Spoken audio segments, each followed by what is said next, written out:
You can, yeah, or just, hey, and there we go. We are live. It says we've been live for 55 seconds, which is concerning. Maybe we captured all. I don't know. We'll figure it out. Anyway, hey, everybody, I'm Trevor. And I'm Tom. And this is Agency Real Talk, where we talk about how to grow and scale your agency for real. Yeah, and it's quite a ride, so you might as well watch along with us. Buckle in. We've been ducking around, as you can see from the microphone ornament we have on Tom's side of the call. Yeah, that's right. And one thing I was talking earlier today with the founder about is emergent or found systems and how they are incredibly important for problem solving and scaling your business. So we thought we'd talk to you about those today.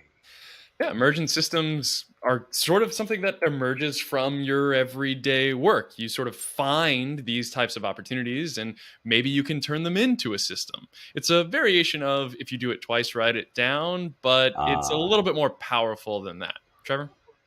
Yeah, so I have had the weird experience. I have a Moleskine that was given to me in 2007 by Exact Target, and I didn't use for 4 years, and then wrote like 5 pages of stuff in it back when I still lived in Poland.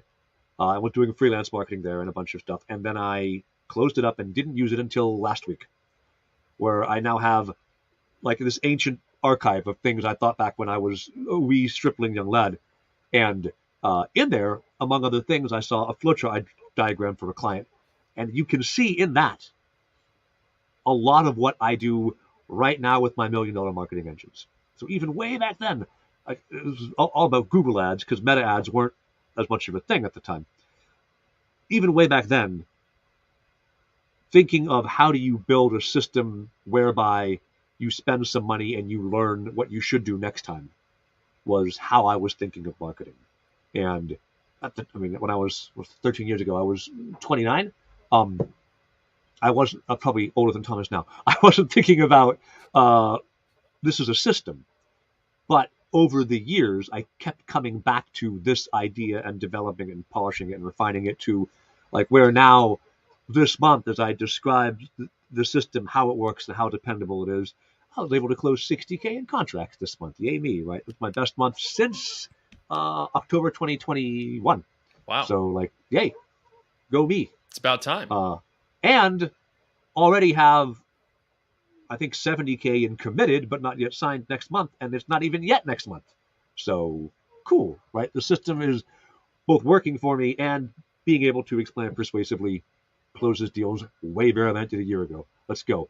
That's a system too, right? The sales pitch I give is a high leverage system about how do I persuade someone in 10 minutes that everything you know about marketing is wrong, do it my way instead, and then pay me and not somebody else. So I think discovering the systems and building with intent to make a system is how you take something from I found some work and did it to I'm able to be dependably innovative for somebody.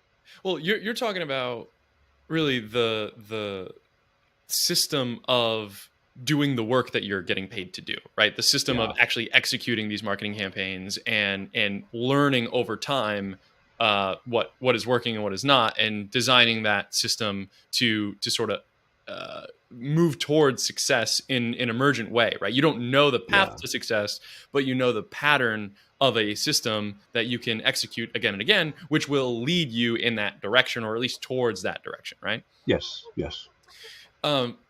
But how did you find the process of creating that system to begin with, right? How did you know to start in that particular way? And at what point are you realizing, hey, this is working, let me repeat this again and refine. How do you know what parts to refine? You know what I mean? Yeah. So I think when you think of seniority of an employee, this is a weird way to attack this question, but I'll get there. When you think of seniority of an employee, the value an employee really brings to you is how big and unbounded a problem they can solve, right? A individual contributor is told, do a thing, these are the steps of it, make it happen. A director is somebody who is told there's a bucket of work that is more than one human can do. Yeah. This needs to be done, but it's known. Please go do it. A VP is somebody who is told we have a problem here and we're not sure what it is. Please solve it. And then a C-suite person is told, I don't know what's wrong or where, but I would like the business to be different. Yeah. Like those are Known as you unknowns versus unknown unknowns there. exactly. Yeah. A C-suite level employee, to my standards, somebody who's given an unbounded, unknown problem with no clear solution and is still able to say, I will solve it. Mm-hmm. And the only way you get to there, and I did not start my marketing career out there, although 22-year-old me was pretty sure I was there, I was not. The way you get there is one, by doing it a lot and being wrong a lot. And then the catch here is it's okay to be wrong. It's expected that you are wrong. All of my employees are wrong all the time. They're phenomenal employees because they don't make the same mistake often. Mm-hmm. And so that means there's improvement here. And so I've mentioned maybe on this podcast before, but it's been a while if so. I started in startup marketing by being promoted from junior copywriter directly to director of marketing with no intervening steps, and launched a startup a month for 13 months and murdered the first 4, just strangled them in their cribs. They had no chance. But took lessons from what went wrong, had good notes about what went wrong, and at least didn't do the same wrong thing multiple times. Okay. And when you cut out a negative space, eventually a shape emerges of what isn't the wrong thing. Mm.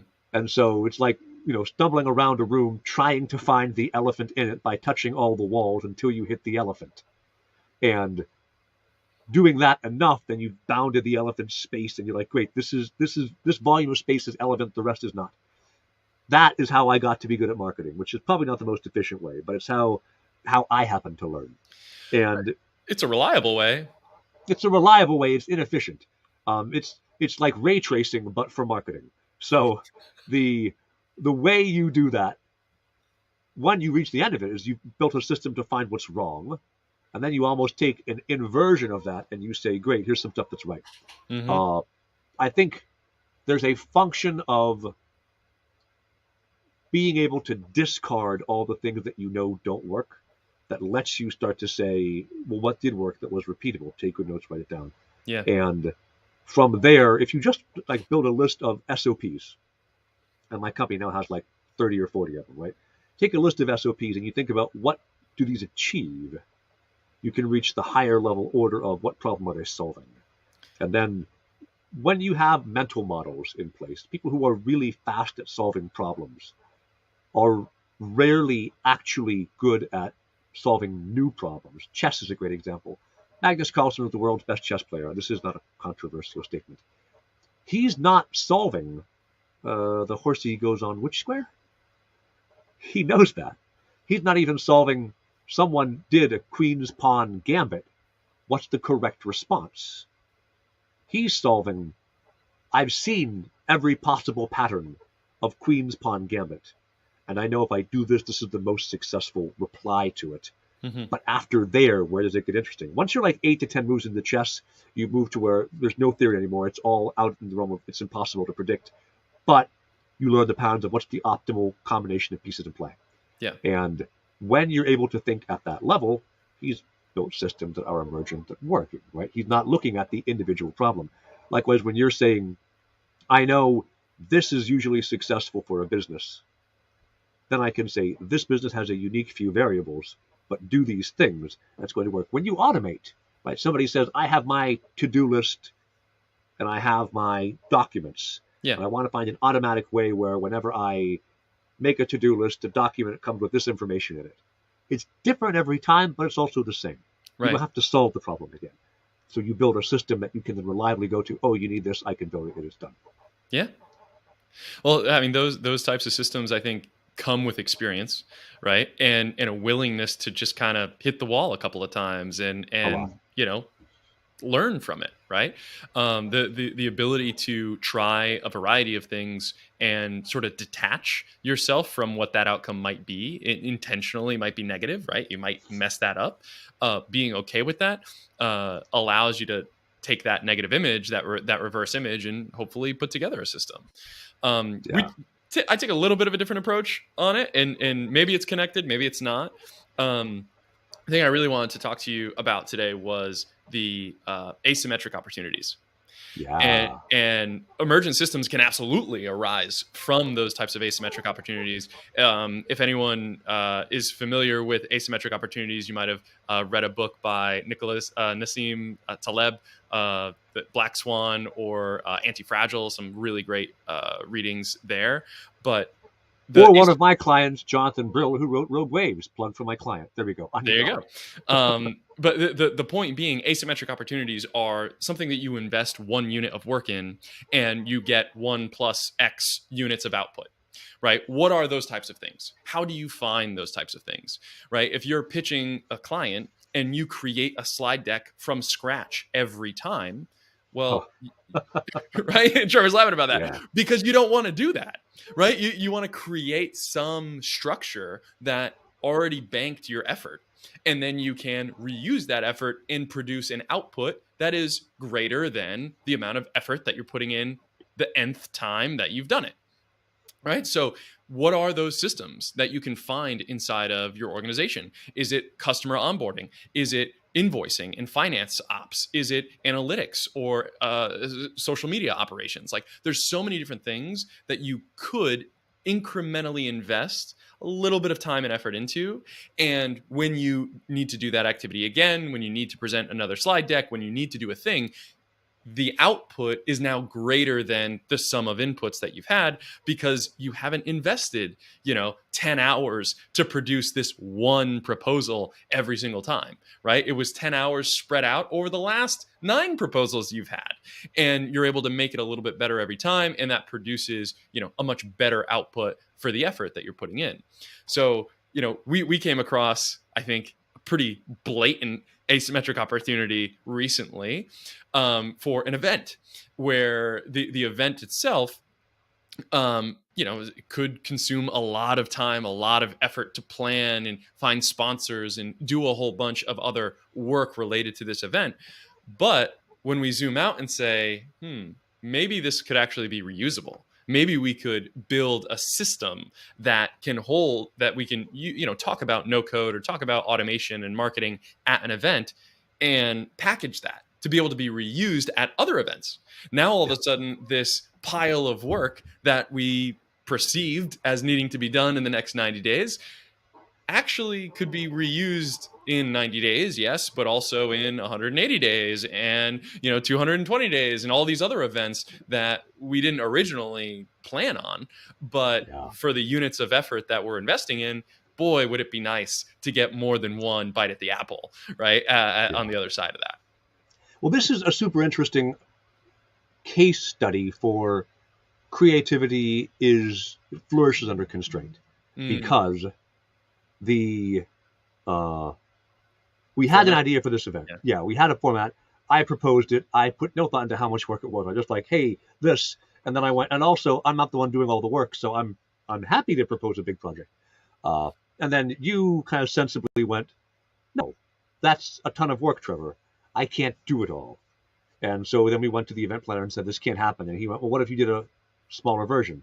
And so I thought about, well, what if we did a smaller version? And we came up with something that is, the amount of lead-in time is, I don't know, 1 to something number of days, right? Not a lot of prep. Yeah. And the outcome is way more than that in terms of value delivered both to the universe and also to the people who participate.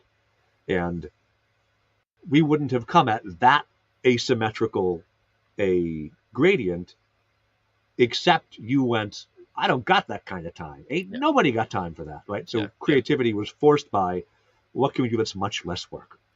And then once I engage my brain with, okay, constraints are now here, took a system that we could think of, right? What if we, instead of having this big in-person event with all this planning, what if we stripped it down to just the outputs we wanted from it? What's the minimum version of that? That forced us to come up with something that is, I think will be great when we have the event. We can't talk about it. We're being very coy. We'll talk about it in another week or so, next stream probably, when we actually, everything's confirmed and locked in. And then, this event, this thing that we're doing ends up becoming a movable feast. It goes anywhere you wish to, and you have the same really high power event in front of good people somewhere else. And that is, like, we're building it once, but we're building a system the first time. Mm. Because you and I are both experienced enough to go, let's not think that if another opportunity arises in 45 days, we're going to start something new Yeah, if yeah. this works. Well, what's really exciting is this is a very clear 1 unit of effort in, 10 units of effort out, or 10, Yeah, 10 units of results out. yeah, And there's just not that many obvious asymmetric opportunities that you encounter day to day. yeah, It just takes time to be able to spot them and to be able to have enough flex capacity to be able to pursue them. That yeah, it's hard to pluck those out of the hat, but at the end of the day, if you're able to find those asymmetric opportunities, invest in those asymmetric opportunities that you are uniquely suited to pursue, you'll find that you accumulate wins and you accumulate kind of bonus opportunities in ways that you didn't intend, in ways that you couldn't have predicted or even really tried to pursue directly. So, asymmetric opportunities is a drum that I beat, all the time at X-Ray, because there's so many new things happening in the automation industry and the AI industry and every other industry adopting automation and AI, that you have to consider the fact that, a couple chips on the right bets could really go far.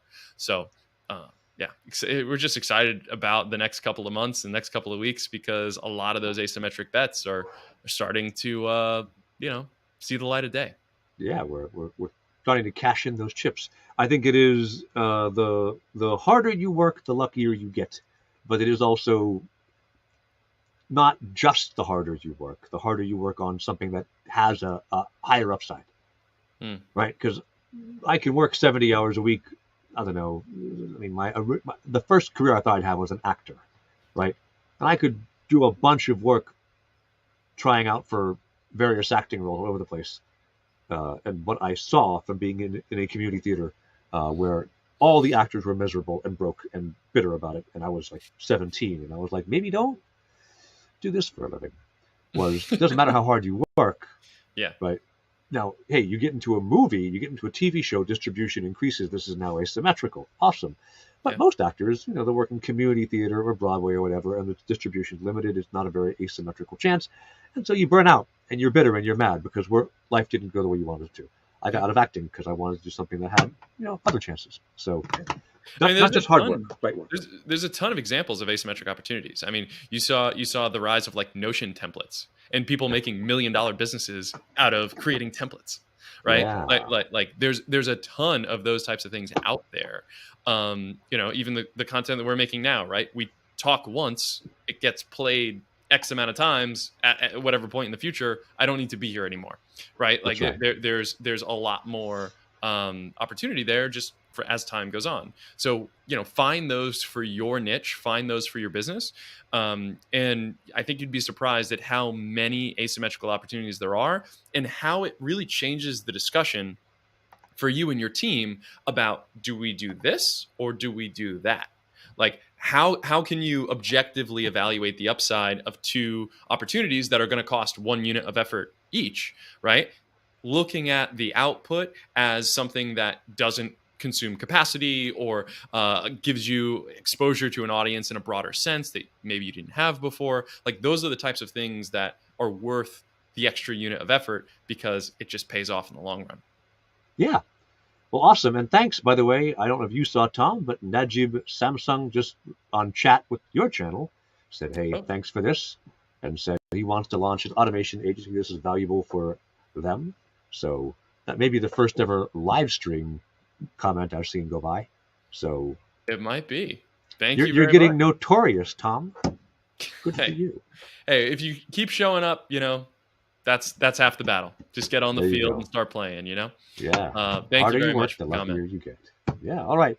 I think that's it for today. I know you got automation hour. Open automation hour is like now. Yeah, it's now, and we've been on the so I owe our European and Middle Eastern friends a huge apology. I've been meaning to move it earlier in the day, so a lot of our viewers are actually on the other side of the pond. So we do need to make that automation hour earlier on. This is actually going to be the last open automation hour that we make available to any to anyone. And going forward, it's actually going to be only subscribers of our YouTube channel that will get an invite. Subscribe now. Yeah, it's worth it. We've really been helping a ton of people in Automation Hour, and we just need to sort of gate it a little bit. There's just too many people that show up. So having that at least be a requirement in the short term, hopefully can get the right people showing up. Awesome. Yeah, so we're gonna have it earlier in the day, so for our friends overseas to be able to join. And yeah, open Automation Hour right now. If you're stuck on an automation or stuck with something, you'll be able to join Open Automation Hour. You could just message me directly if you want, Tom at xray.tech, or something else. Yeah, it's all over our website and everything if you want to join that way. But yeah, it's a pretty good crew we have come every so often and ask for help. Awesome. And occasionally it's just Tom talking to his rubber duck, because that's a good way to solve problems too, right? Yeah, I mean, I wouldn't be able to build the systems I build without this little guy. There you go. If you stare too long in the rubber duck, though, it stares back at you. Guaranteed. All righty. Thank you, everybody. As always, we will see you in 2 weeks. Thank you. Bye-bye.